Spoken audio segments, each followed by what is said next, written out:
जब महात्मा गांधी जी द्वारा वो अनशन किया गया था, आंदोलन किए गए थे, तब अंग्रेज सरकार भी ऐसे ही तानाशाही का काम कर रही थी। वो भी, लेकिन इतना नहीं कर रही थी। ये तो अंग्रेजों से भी बहुत आगे निकल गए हैं।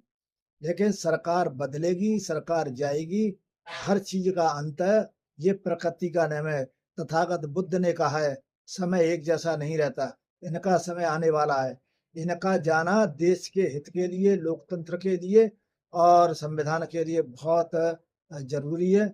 आज तो सुप्रीम कोर्ट तक नहीं बोलने को तैयार है। उसने वैसे स्वतः संज्ञान लेता रहता है सुप्रीम कोर्ट। हुँ, आज सुप्रीम कोर्ट कुछ नहीं बोलने को तैयार है। वो उनके बच्चे नहीं है, चूंकि उनके बच्चे है नहीं ना, उनको सारी सुविधाएं मिल रही हैं। ये सब मनवादी व्यवस्था के पोषक हैं और नहीं चाहते कि जो दबे कुचले हैं वो उनको मान सम्मान मिले, वो पढ़े लिखे। बहुत बहुत धन्यवाद इस देश के सोशल मीडिया को और रेंजर टीवी को, जो इस विषम परिस्थितियों में अपनी मेहनत कर रहे हैं और पूरे देश को सूचना दे रहे हैं। जंतर मंतर पर जो कृत्य हुआ है, छोटी छोटी बच्चियां जो अपने घरों से छोड़ के और बिना बताए जंतर मंतर पर पहुंची हैं, इतनी बहादुरी के साथ वो आंदोलन में काम कर रही हैं। इस देश के जो गुंडे हैं, आरएसएस के लोग, जिनको वर्दियां पहना दी गई हैं और सादा ड्रेस में हैं, तो उनके द्वारा उन लड़कियों को, बेटियों को बहुत ही मारा गया है और उनके प्राइवेट पार्ट में डंडे भी डाले गए हैं। ये बेहद शर्मनाक है। कुछ बच्चे हैं, युवा हैं, पढ़ने लिखे वाले हैं, उनके भविष्य के सुधार की कोई बात इस देश की सरकार नहीं कर रही है। वो हिंदू मुस्लिम में अब तक लगी पड़ी है। इन्होंने कितने 100 से ऊपर अब तक पेपर आउट हुए हैं। कितना पैसा खर्च होता है एक बच्चे को, बड़ी मुश्किल से उस फॉर्म जमा करने, फॉर्म भरने के लिए ऑनलाइन पैसे खर्च करने पड़ते हैं और उसके बाद भी वो पेपर देने जाता है, किराया भाड़ा खर्च करता है, बस से ट्रेन से जाता है और उसके बाद वो पेपर लीक हो जाता है। 20 से ज़्यादा बच्चे आप अपना शरीर छोड़ गए, वो ख़त्म हो गए, उनके परिवार में चिराग बुझ गया।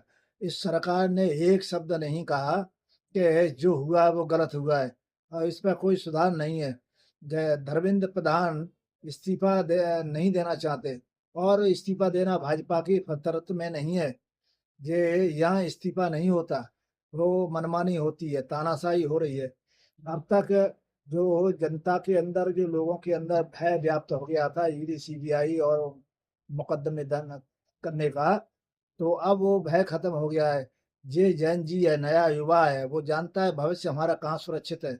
इस भविष्य को अपने को बनाने के लिए उन्होंने आ, मरने मारने की ये तैयारी कर ली है। वो मरने को तैयार है, कितना कष्ट भोग रहा है। इस देश के फोर्स के जवानों को, मैं तो दिल्ली पुलिस को, केंद्रीय सुरक्षा बलों को, मैं उनसे ये कहना चाहता हूँ कि भाइयों, आपके ही बच्चे हैं, आपको बता के नहीं गए हैं जंतर मंतर पर, उनके उनका भी भविष्य है। इन नेताओं के बच्चे विदेशों में पढ़ रहे हैं और अच्छी शिक्षा पा रहे हैं, उन्हें कोई लेना देना नहीं है। अधिकारियों के बच्चे यहाँ नहीं है, आपके ही बच्चे हैं जो यहाँ पढ़ रहे हैं और उनको जॉब नहीं मिल रहा है। तो इस देश में जो पिछड़ा है, ओबीसी है, दलित है, वंचित है, जो जिनके पास संसाधन नहीं है, वो सभी के सभी बच्चे परेशान हैं और आरएसएस के गुंडे उनको भरा जा रहा है और न तो कोई रिजर्वेशन है, न कुछ है। संविधान को ताक पे रख दिया पे, मनमानी तरीके से सरकार चला रहे हैं। इनका अंत होना चाहिए और सरकार जानी चाहिए।